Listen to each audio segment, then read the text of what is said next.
I'm Dr. Cassi from NAVC's VetFolio and the host of Vet2Vet.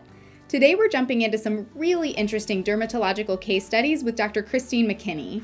Dr. McKinney graduated from Louisiana State University School of Veterinary Medicine in 2013 and was accepted as a diplomate of the American College of Veterinary Dermatology in 2017. Dr. McKinney has a rich background in clinical practice, research, and industry consulting. Currently serving as a senior professional services veterinarian at Merck Animal Health, Dr. McKinney specializes in dermatological solutions for companion animals, including traditional therapies, parasiticides, and innovations within the veterinary dermatology space. Dr. McKinney, thank you so much for joining me. Yeah, thank you for having me. I'm excited to be here talking Yes. about my favorite thing.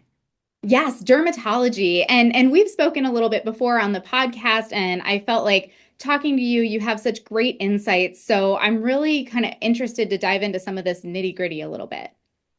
All right, great. Let's go. Let's do it. Let's do it. Let's jump in. All right. First case study. This is Bill. He's a 5-year-old male neutered Labrador who came in for an ear infection. Imagine that. This is a common presentation for him. The owner says when he comes in and he gets medicated for the ear infections, he seems to respond well, but then within about 6 to 8 weeks, the infection seems to come back and he's back to scratching and shaking his head. This is certainly a case I feel like I've seen over and over again. How would you approach this case? Oh, Bill. Oh, Bill. Oh, Bill. As a Labrador owner, I relate to sweet Bill. Yeah, Okay, same. so when I see a case like this, there are a few questions that I initially ask. So one is, do I think this is recurrent? Or do I think it's resistant?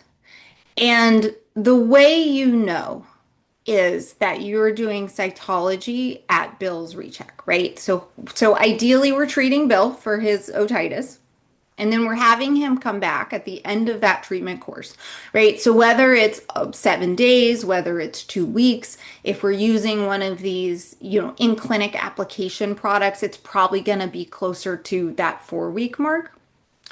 But we're going to have Bill come back in and we're going to recheck that cytology.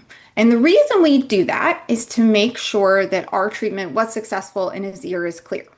Because when he comes back in that 6 to 8 week mark, if we know that he was clear at his recheck, we're dealing with a recurrent infection. And that is different than potentially a resistant infection, where sometimes these medications, even if it's not the ideal treatment, will knock things back enough that clinically these dogs feel better, but maybe they just need a different medication.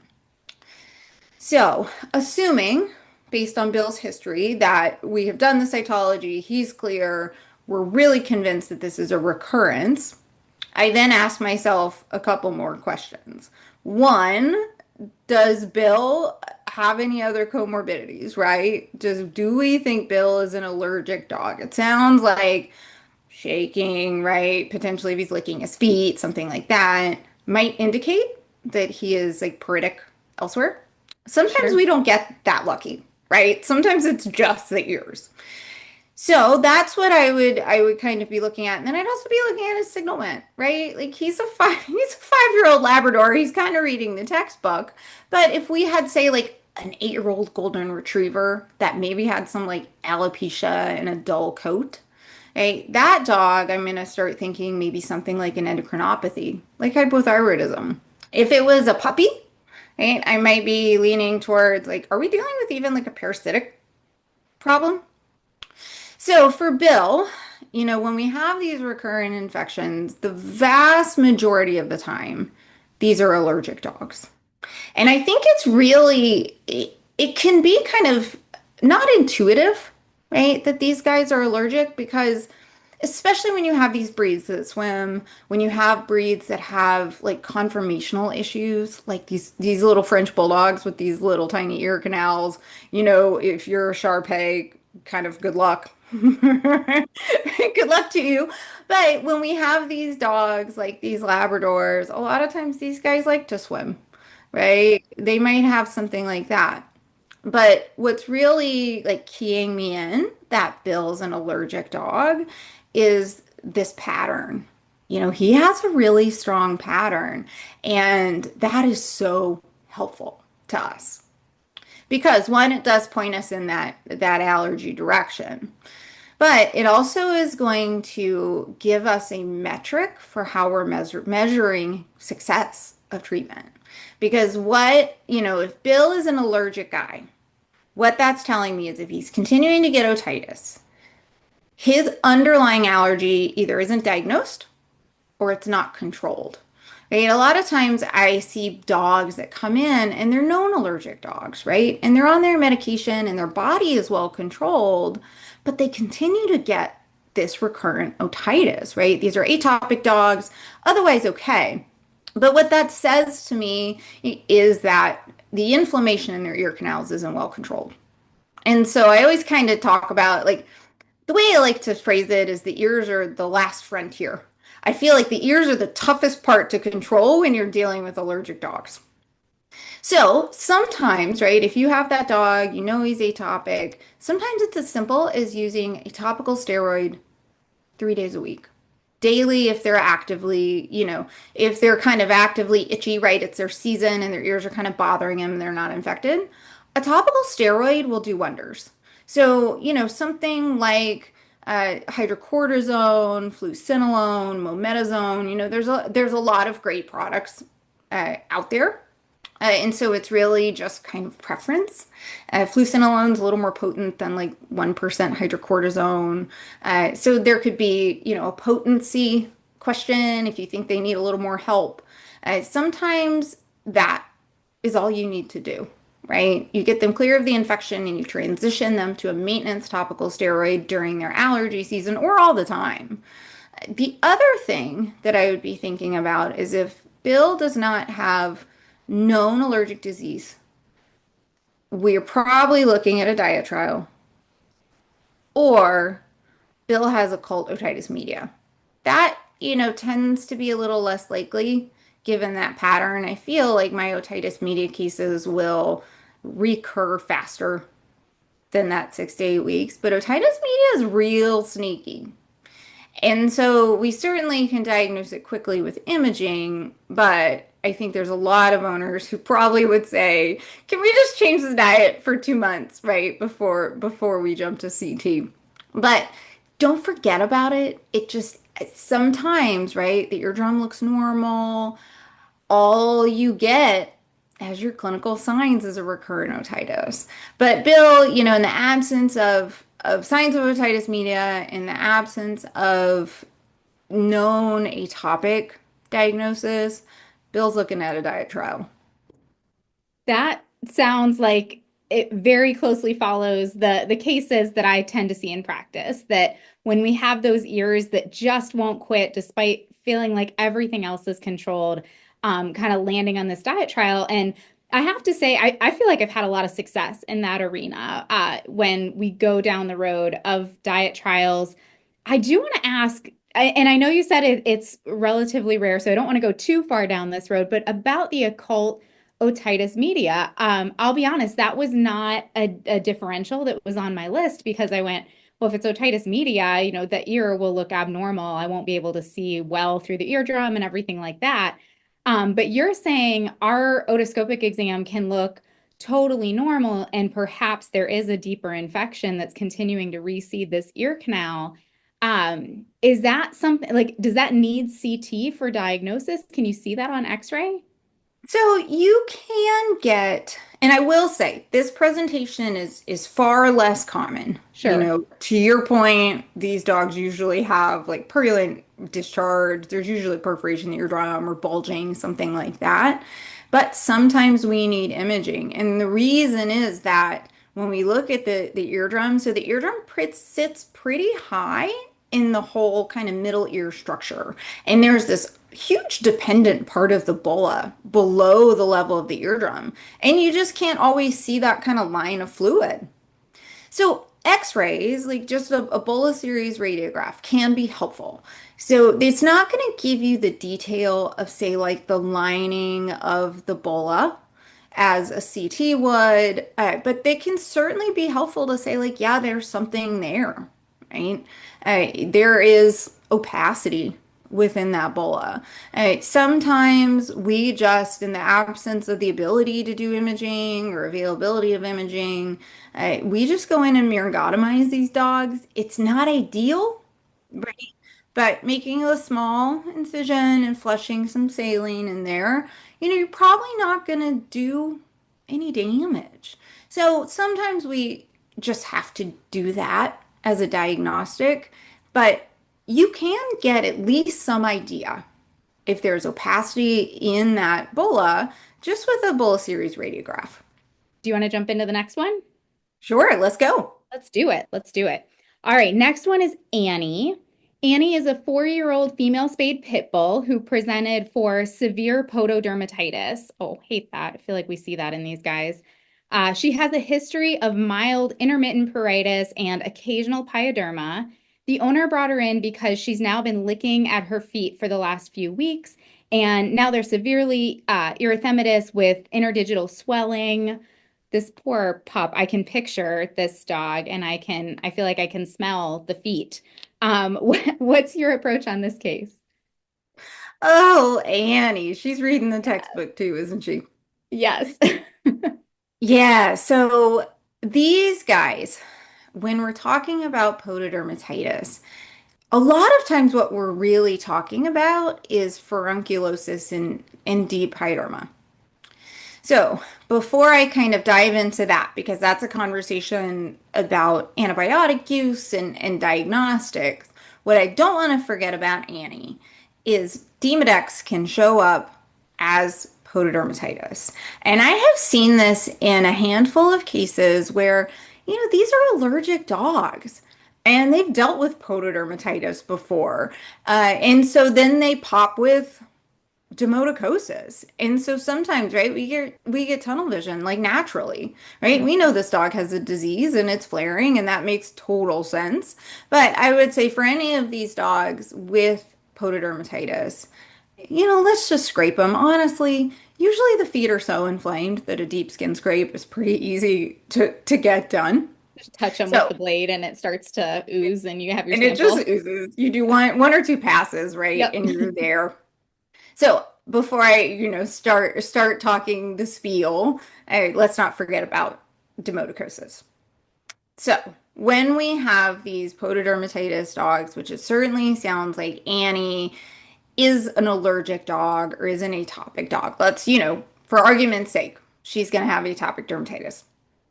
When we're looking at her feet, like I mentioned, a lot of times we're dealing with furunculosis.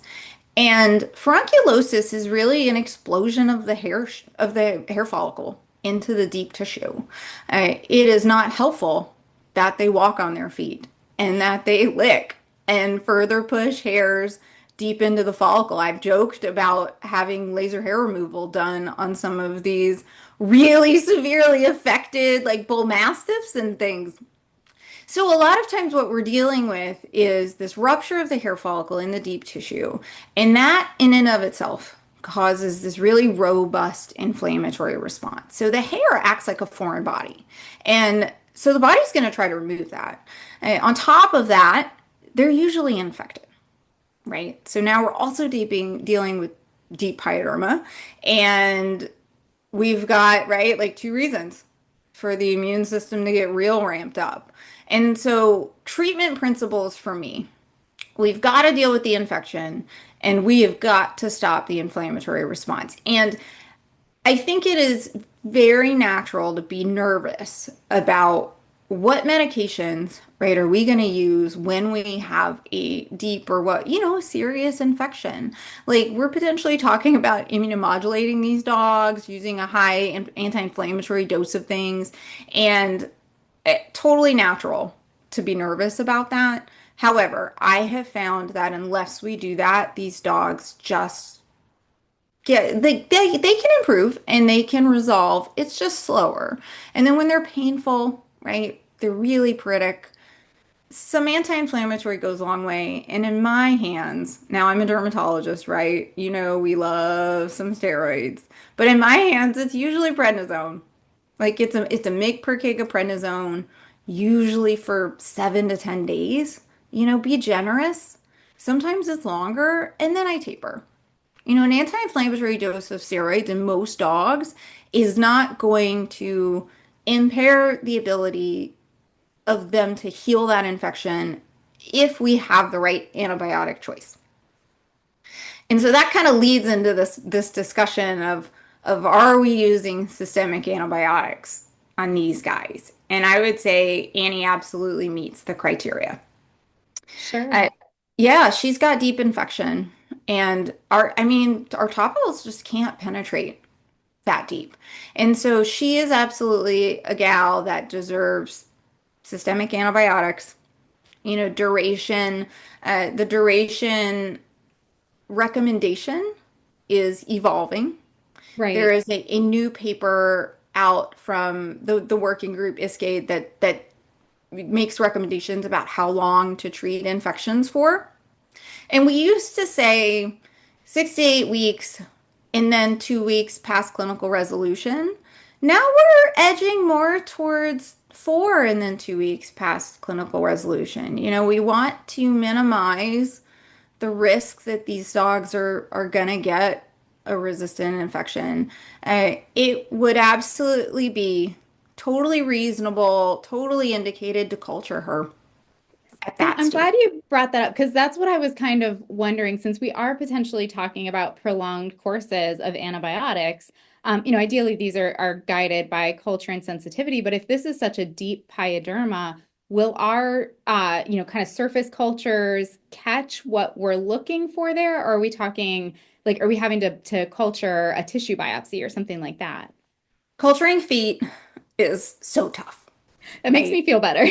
Talk about one of the most contaminated body sites. So, whenever possible, I avoid just swabbing the surface. If you have intact epithelium, yeah, we probably need to punch that. And it could be just a 4 millimeter punch, right? It doesn't have to be big because we're not looking for histopath, right? We're doing a tissue culture.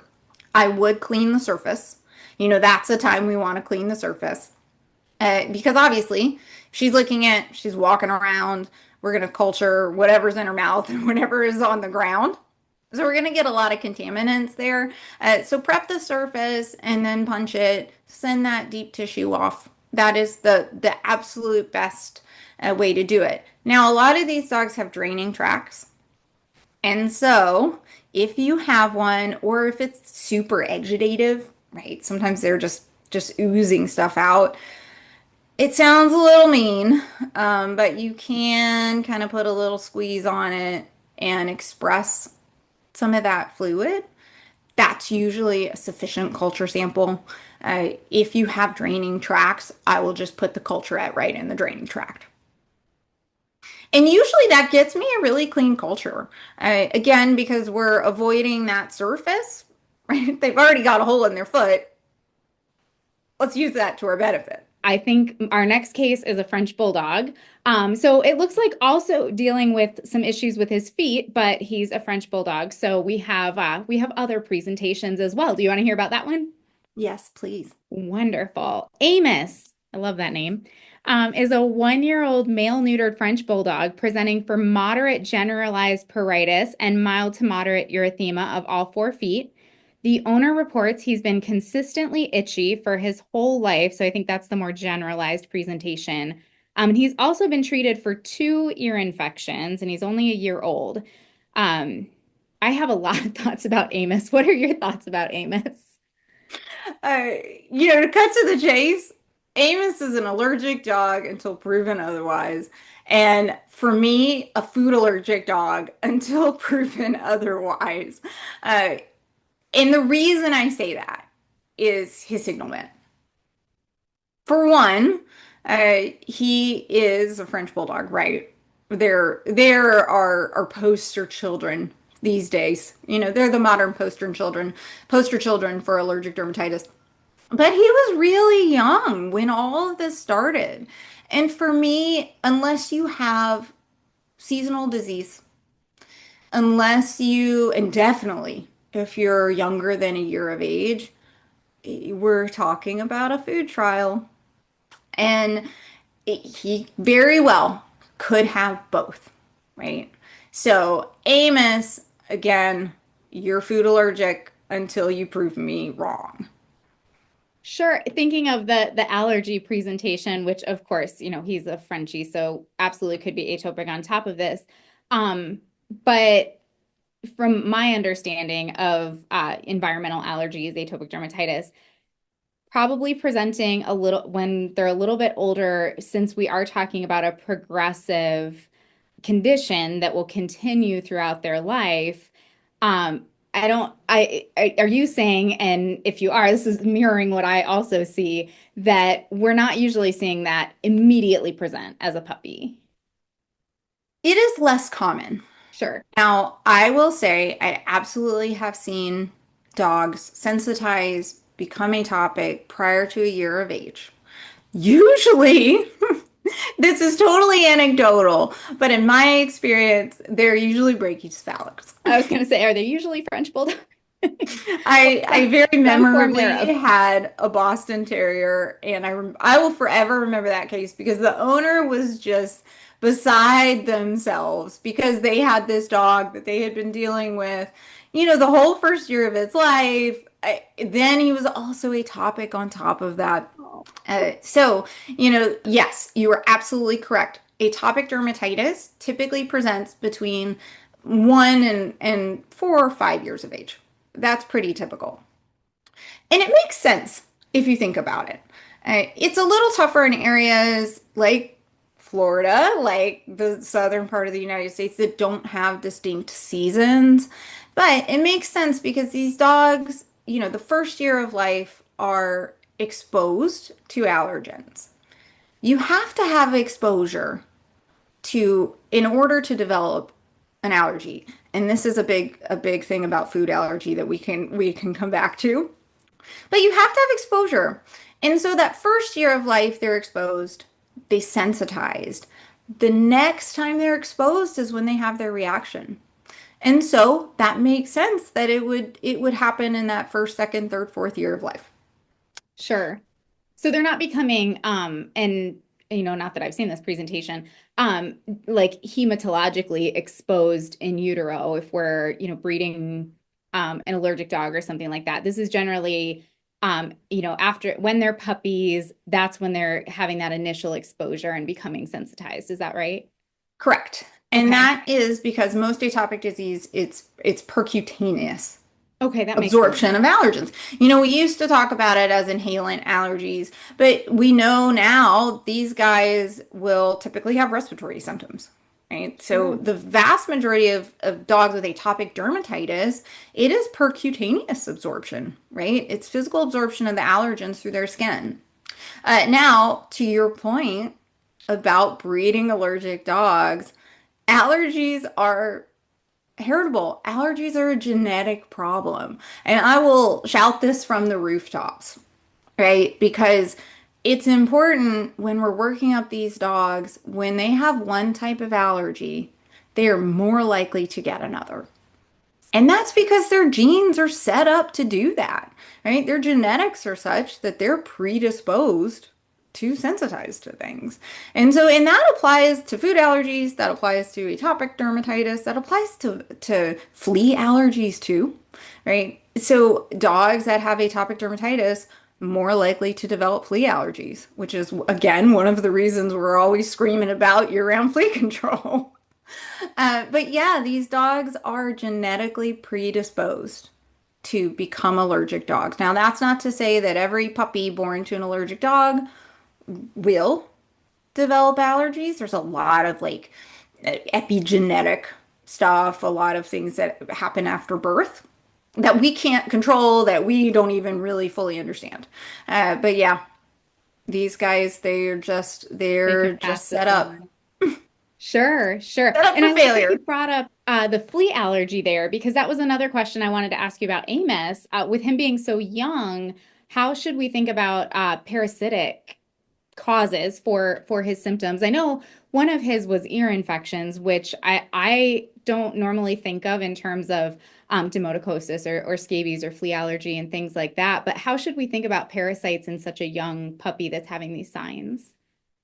I would overall think about parasites as an easy thing to cross off our list because it's super easy to treat. And this is one of the things in dermatology. We don't get a whole heck of a lot of them, but this is one of the things that we can readily, easily rule out and control. We have so many good treatments now, antiparasitics, fleas, anti-demodicosis treatments, that when we're kind of looking at these allergic dogs, there's no reason, right? It's just like give them some flea prevention, give them some antiparasitics, and kind of go on with your workup. It is the easiest thing to rule out. And I understand owners get nervous about these things. Owners, they read stuff online. They have values sometimes around topicals or orals or collars.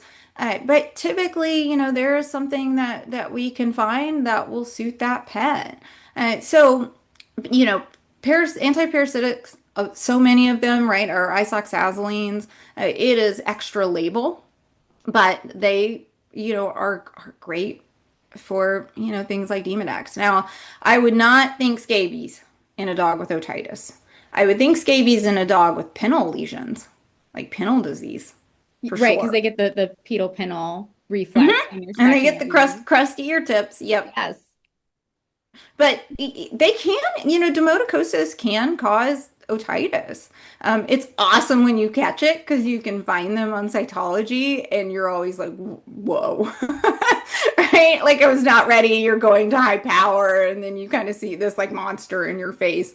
Um, but it is on the list. But again, such an easy thing to rule out, to treat. We've been talking a lot about dogs up until this point, but we did not leave out our feline friends. So you want to talk about a cat? Yeah. Let's do it. These All poor right. guys get ignored so much. Yes. Especially when it comes to skin, they're just really resilient little animals. And so, yeah, sometimes they can kind of get forgotten about. So I'm glad we have a feline patient here. And her name is Ellie, which I think is a great cat name. She's a 3-year-old female spayed domestic short hair. She was recently adopted from a shelter. The owner brought her in because she noticed that Ellie is over grooming, which has led to hair loss, particularly on her belly and the insides of her hind legs. The owner hasn't noticed her necessarily scratching, but just says she's constantly licking. And I love that we put this case in on this dermatology talk because my mind instantly goes to behavioral on this one. So I really want to hear your thoughts on this case. Yeah, these cats are tough, period. Cat dermatology can be really challenging. And cats are sometimes neurotic, right? So these are tough, but I find that in my practice, most of these cats are actually just itchy. And that's borne out by research. So we have, there is a paper that was published, it's been quite some time, that looked at overgrooming cats, right? And the reasons they overgroom. And the minority of them, and I think it hovered around 17%. Don't quote me on that. So somewhere in there, but it was definitely, I will say, it's definitely less than 30% of these cats were doing it because it was behavioral. So the vast majority of these cats are just itchy. And because they're sneaky, because they're who they are, it is a unique presentation compared to dogs, right? Cats are out there being their own species, doing their own thing. They gotta do it different, right? They're gonna do it the way they want to do it. And one of the ways they do it is they just overgroom. They don't necessarily have lesions. They don't necessarily have excoriations. They don't even have erythema. They're just bald. And I love that you brought up that you found a Demodex in a cat fecal because one of the causes, especially with Ellie coming from a shelter situation, I would be thinking about Demodex gatui, which is a highly paritic species of Demodex in cats. It's kind of short-bodied, right? So it's one of the, it's not going to have that cool long tail. But it can be highly paritic and it can be super tough to diagnose. It's kind of akin to, it's kind of similar to scabies in dogs, right? It can be really hard to find. But one of the ways we can find it is in fecals because they've overgrown them off.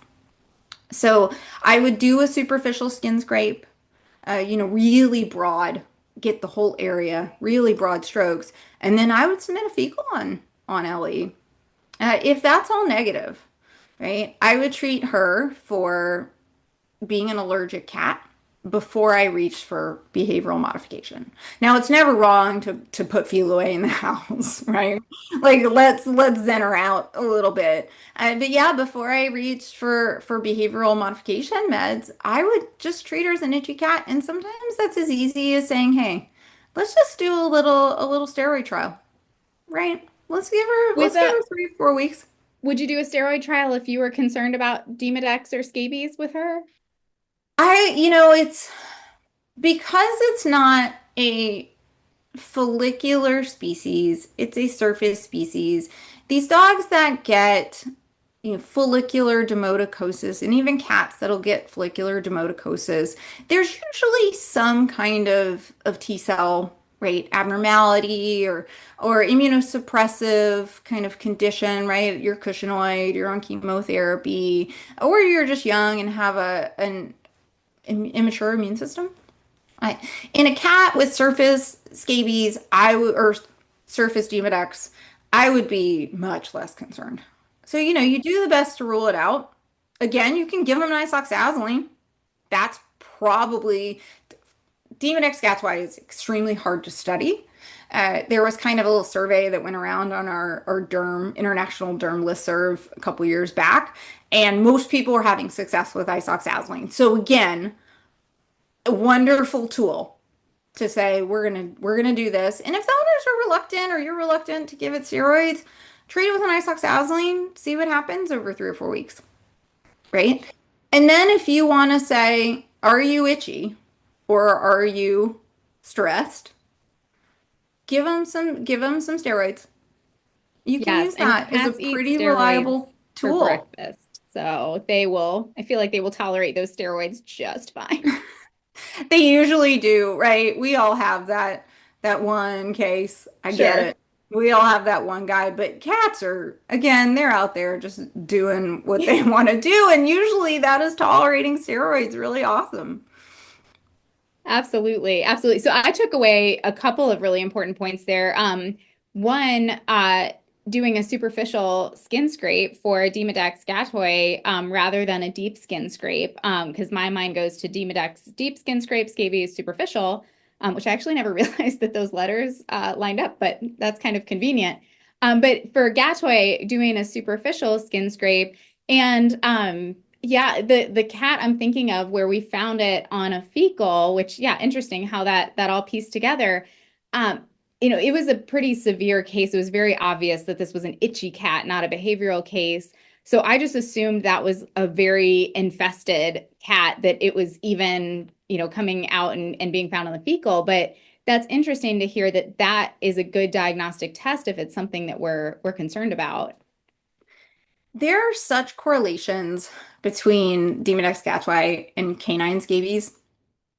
Sometimes these mites are in low number, which is one of the reasons it can be tough to find them on scrapings.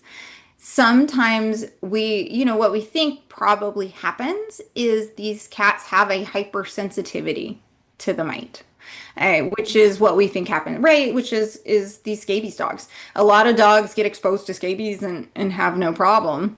A lot of cats probably get exposed to Demodex gatzwai and have no problem. We think it's a contagious mite. Again, really tough to study. We don't really know where it comes from, but it's not one of these follicular Demodex species that is like a commensal, right? Like the canine species.